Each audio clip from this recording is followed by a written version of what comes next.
The smell of pancakes and syrup wafted through the air as Evie descended the stairs. Each step felt heavier than the last, the heels of her feet sinking into the plush carpet. Her mother stood in the kitchen, humming a soft tune, as if nothing in the world was out of place. "Good morning, darling," her mother greeted, her voice dripping with sweetness. "I made your favorite." Evie's stomach churned. She didn't remember telling her mother what her favorite breakfast was. Or maybe she had. In a moment of vulnerability she couldn't recall. The lines between Ethan and Evie were blurring, and it terrified her. She sat at the table, her hands trembling as she picked up the fork. The pancakes looked perfect, golden and fluffy, but the thought of eating made her nauseous. "Eat up, sweetheart," her mother urged, her eyes gleaming with something unreadable. "You'll need your strength for today." Evie froze, the fork hovering midair. For what?" Her mother smiled, a slow, deliberate curl of her lips. "We have an appointment." "An appointment?" Evie's voice cracked. "What kind of appointment?" Her mother leaned in, her tone dripping with Falk's innocence. "Oh, just a little something to help you feel more comfortable in your skin." Evie's heart skipped a beat. "Mom, no. Please, I don't want—" "Evie," her mother interrupted, her voice sharp now. "This is for your own good. You'll thank me later." The room spun. Evie's mind raced, trying to piece together what her mother could possibly mean. An appointment?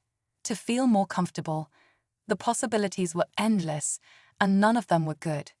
"I'm not going," Evie said firmly, though her voice wavered. Her mother's smile didn't falter. "Oh, sweetheart, you don't have a choice." The words sent a chill down Evie's spine. She pushed back from the table, her chair scraping against the floor. "I'm not doing this. I'm not." Her mother moved faster than Evie expected, grabbing her wrist with a grip that was both gentle and unyielding. "Evie, darling, you're being dramatic. Sit down." Evie yanked her arm away, her breath coming in short, panicked gasps. "No, this isn't me. I'm not Evie. I'm Ethan." Her mother's expression darkened. For a moment, the sweet, doting facade cracked, revealing something far more sinister underneath. "Ethan is gone," she said coldly. "And if you keep fighting this, you'll only make it harder on yourself." Evie's legs gave out, and she sank to the floor, tears streaming down her face. "Why are you doing this to me?" Her mother knelt beside her, brushing a strand of hair from her face. "Because I love you, Evie. And sometimes, love means making the hard choices." Evie shook her head, her sobs growing louder. "This isn't love. This is control. You're trying to control me." Her mother's eyes narrowed, and for a moment, Evie thought she saw a flicker of anger. But it was gone as quickly as it appeared, replaced by that same sickly sweet smile. "Oh, Evie, you'll understand someday. Now, get up. We don't want to be late." The car ride was silent, the tension between them palpable. Evie stared out the window, her mind racing. She needed a plan. She needed to escape. But how? Her mother had taken her phone, her wallet, everything. She was trapped. The building they pulled up to was nondescript, a plain brick structure with no signage. Evie's stomach twisted as her mother led her inside, her grit on her arm unrelenting. The waiting room was sterile, the air thick with the scent of antiseptic. A woman in a white coat greeted them with a smile that didn't reach her eyes. "Ah, you must be Evie," the woman said, her voice clinical. "We've been expecting you." Evie's heart pounded. What is this place? What are you going to do to me? The woman ignored her, turning to her mother. "We'll take it from here." Her mother nodded, releasing Evie's arm. "Be good, sweetheart. I'll be waiting." Evie's panic reached a fever pitch as the woman led her down a long, dimly lit hallway. "Please," she begged. "You don't understand. I don't want this. I'm not." The woman stopped abruptly, turning to face her. "Evie, your mother has explained everything. This is for your own good. Now, come along." Evie's legs felt like lead as she was led into a small, windowless room. The walls were lined with medical equipment, and in the center of the room stood a chair that looked more like a restraint. "No," Evie whispered, backing away. "No, no, no." The woman grabbed her arm, her grip firm. "This will only take a moment." Evie fought with everything she had, but it was no use. She was strapped into the chair, her arms and legs immobilized. A mask was placed over her face, and the last thing she saw before everything went black was the woman's cold, unfeeling eyes. When Evie woke up, she was back in her room. The sunlight streaming through the windows felt harsh, unnatural. Her body felt different, heavier, as if something fundamental had shifted. She stumbled to the mirror, her breath catching in her throat. The reflection staring back at her was unmistakably feminine. Her features were softer, her body more curvaceous. The changes were subtle, but they were there. Her mother's voice came from behind her, soft and soothing. "You look beautiful, Evie." Evie turned, her eyes wide with horror. "What did you do to me?" Her mother smiled. "I told you, darling. We're making it permanent." Evie's legs gave out, and she sank to the floor, her mind reeling. This couldn't be real. This couldn't be happening. But it was. And there was no going back. Days turned into weeks, and Evie's resistance began to wane. The changes to her body were irreversible, and the world around her seemed to accept her as Evie without question.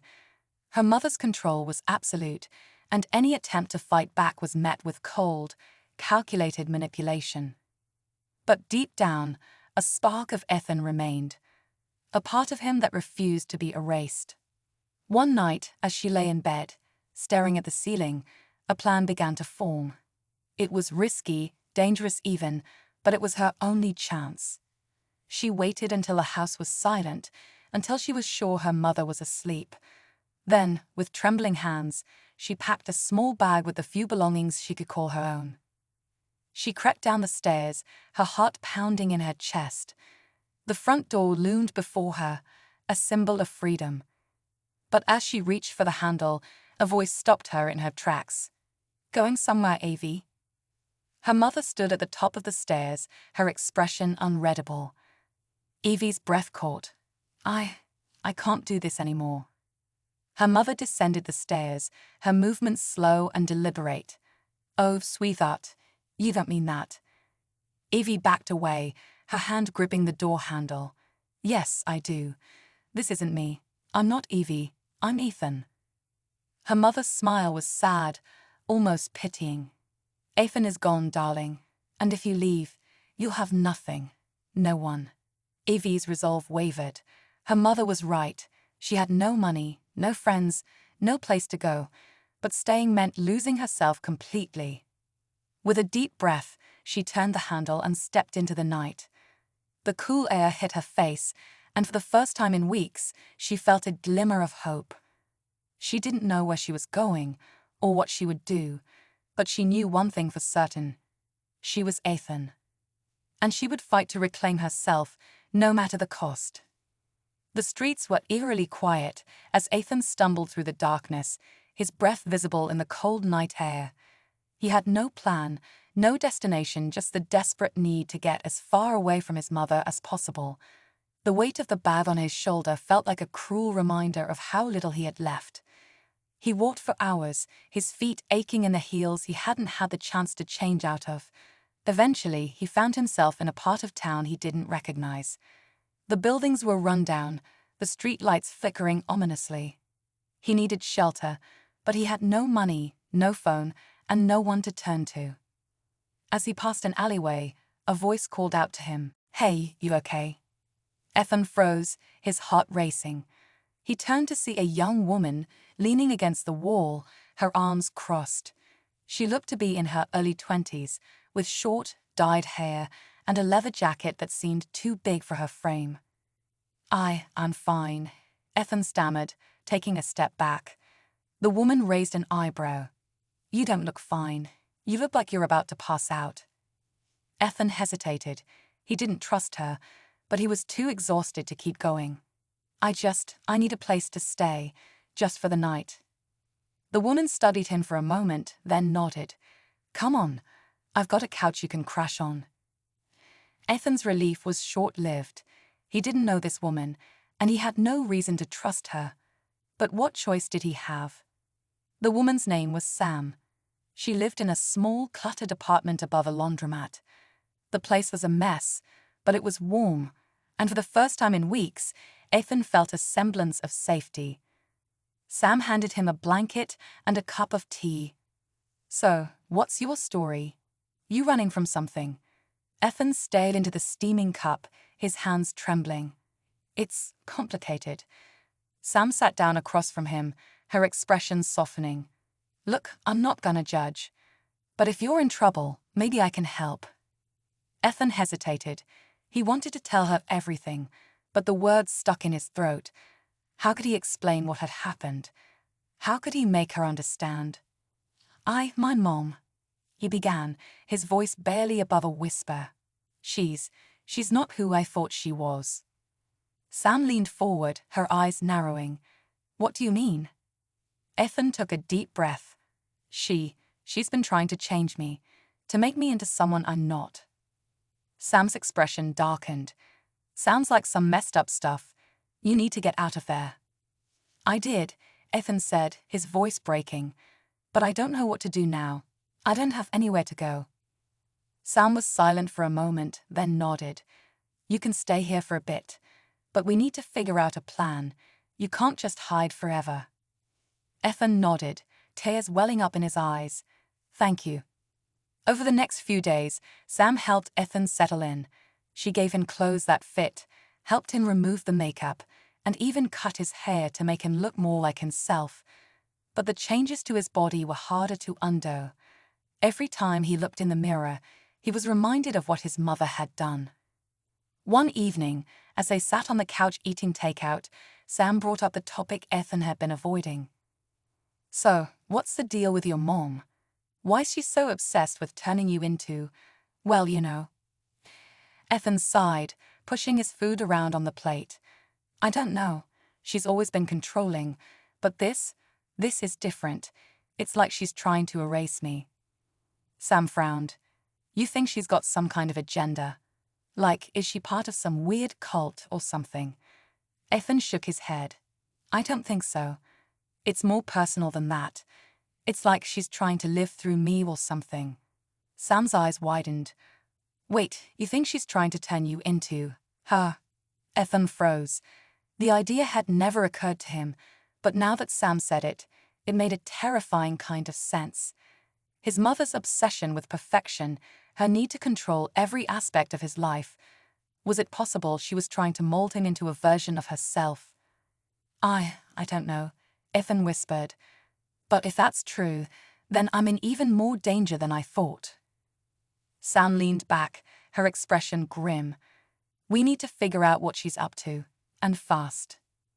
With Sam's help, Ethan began to piece together the puzzle of his mother's past. They dug through old photo albums, searched online records, and even reached out to people who had known her before Ethan was born. What they found was chilling. Victoria had always been obsessed with perfection. As a young woman, she had been a model, but her career had been cut short by a scandal that left her reputation in ruins. After that, she had disappeared from the public eye, only to resurface years later with a young son in tow. But the most shocking discovery came when they found an old newspaper article about a missing child, a girl named Evelyn, who had vanished without a trace over 20 years ago. Ethan stared at the grainy photo of the girl, his heart pounding. She looked eerily like him. "Sam," he whispered, What if I'm not her son? What if I'm someone else?" Sam's eyes widened. "You think she kidnapped you?" Ethan's mind raced. It would explain so much: his mother's obsession with control, her need to mold him into someone else. But if it was true, then who was he really? Armed with this new information, Ethan knew what he had to do. He couldn't run forever. He needed answers, and there was only one person who could give them to him. With Sam by his side, he returned to his mother's house. Victoria was waiting for him, her expression calm but her eyes burning with intensity. "Evie," she said softly, "I knew you'd come back." Ethan stepped forward, his voice steady despite the fear coursing through him. "My name is Ethan, and I know the truth." Victoria's smile faltered. "What are you talking about, darling?" "I'm not your son, am I?" Ethan demanded. "You took me. You took Evelyn." For a moment, there was silence. Then, Victoria's expression shifted, her mask of sweetness crumbling to reveal something far darker.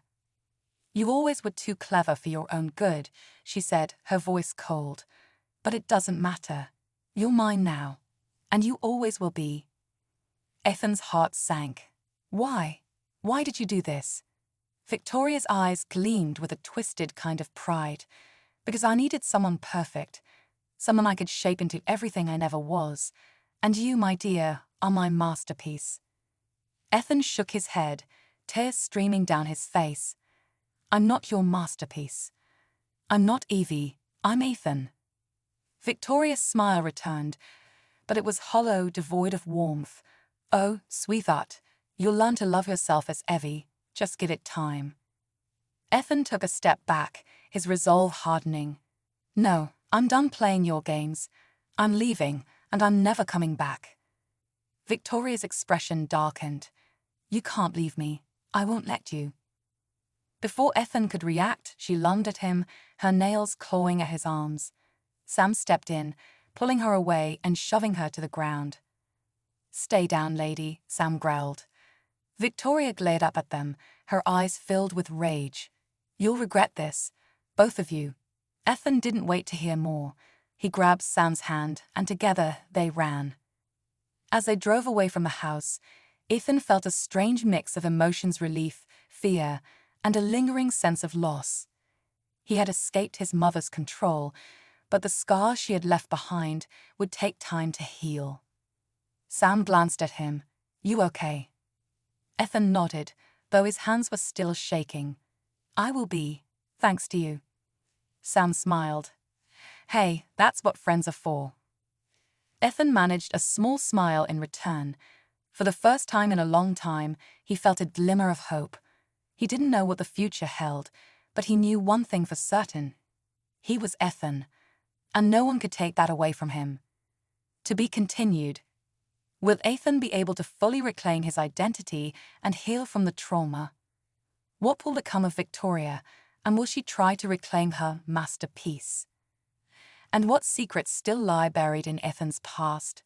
The journey is far from over.